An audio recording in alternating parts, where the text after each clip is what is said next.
Okay, so I will try to keep this short and show the problem of N+1 and how can we have a solution for that. So I'll go through my schema a little. Go here. I will be using this company list query to show the N+1 issue. If I go into the company list query, I can stop me anytime if you want to. And I can see we have a company type. And if we go in, we have a contact list, which is the association of the company. And if I go into the contact type, I can see there are some interactions. So basically it's you can see this as a phone book, the company list as a phone book, which has contacts, and interactions are the emails which have been sent to those contacts, sent or received to those contacts. And those contacts are grouped by a company. So that's all it is, very simple schema. And then I'll give it a run, company name, domain, contact list in this company, the contact's email address, the interaction we had, what kind of interaction we had and when. So if I give it a run, I get a list of few companies, which is, let's say there are 5 companies and I have this company BHP, which have one contact I interacted with yesterday with the email. And I have another contact, which I've also emailed yesterday. And I have JP Morgan. There are 2 contacts which I have interacted with. There are Walmart, Verizon, and ANZ. So if I go over to the console, okay. So I didn't mean this one. Let me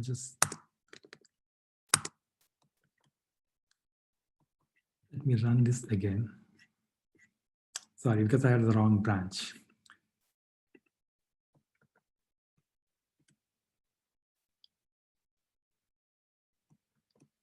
Okay, I'll give it a run again. Same, we see the same response, but we can see the N+1 issue here. There's one query which got list of all companies, and for each company we get a list of contacts for that company, for say BHP, JP Morgan, and for each contact we got a list of all the interactions. So that was for each contact. So this is an N+1 issue with 2 layers. There's a company which has an N+1 issue with contacts, and the contact which has an N+1 issue with the interactions. I'll go back here, and to get rid of the N+1 issues, I have this PR which I created today just to show it in the demo. I added the gem GraphQL-batch. Stop me if there is an issue or if you have any questions, or if I'm moving too fast.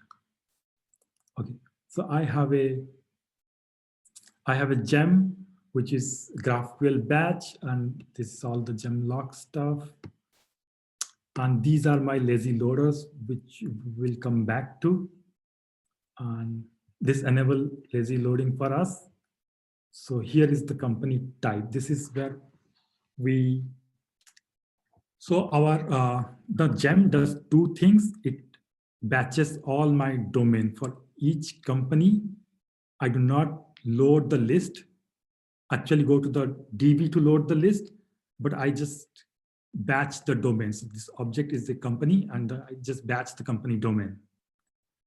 So that's all we do, and there is no hitting the DB yet here.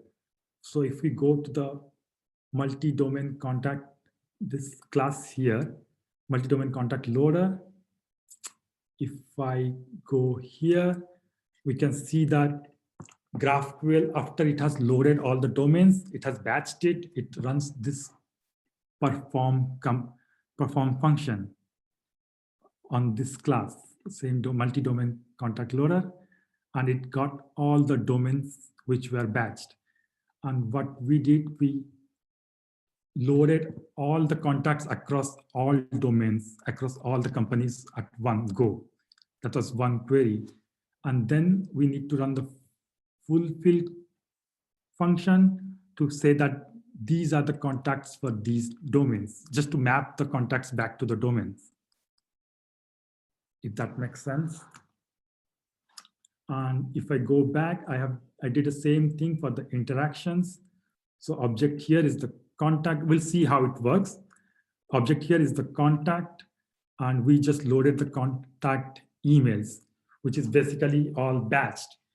And after all the contacts emails are batched, we do the perform on the interaction loader there, where we get the emails of each and every contact across all the companies.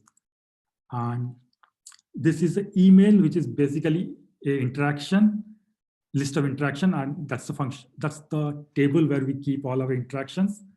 And all emails is basically all the recipients to and from and CC all together.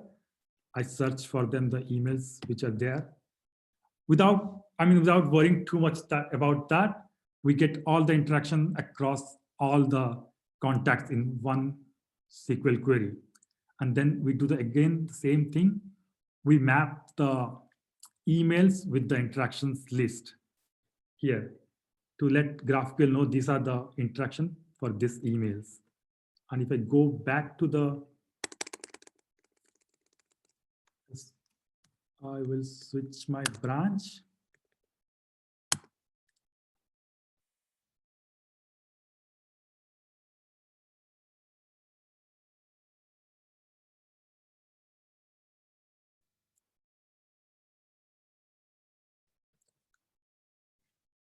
And I give it another go.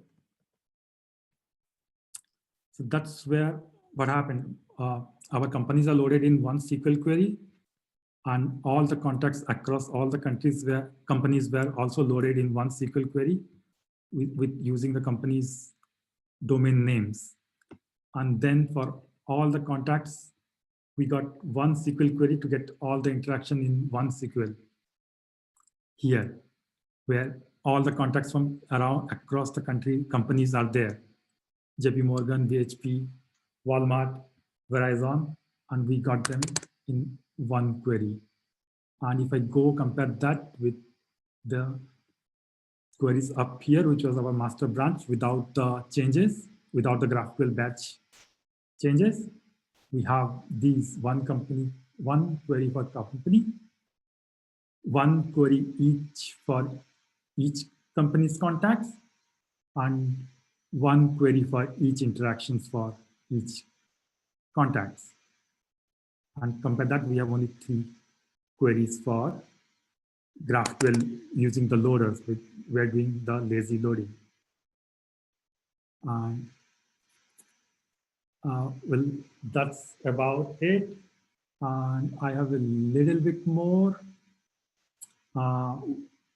Basically, we can see here, this is the GraphQL batch code. Load doesn't do anything, just adds a promise to a cache.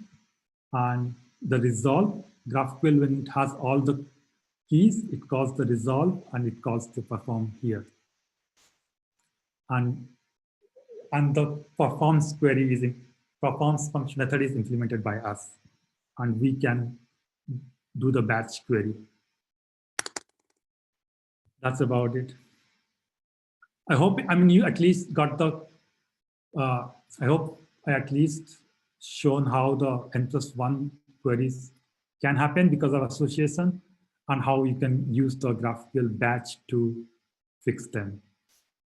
The implementation will not be exactly as mine, but how we can load, load more than one rows and have fulfilled them. Yeah, that's about it. Any questions?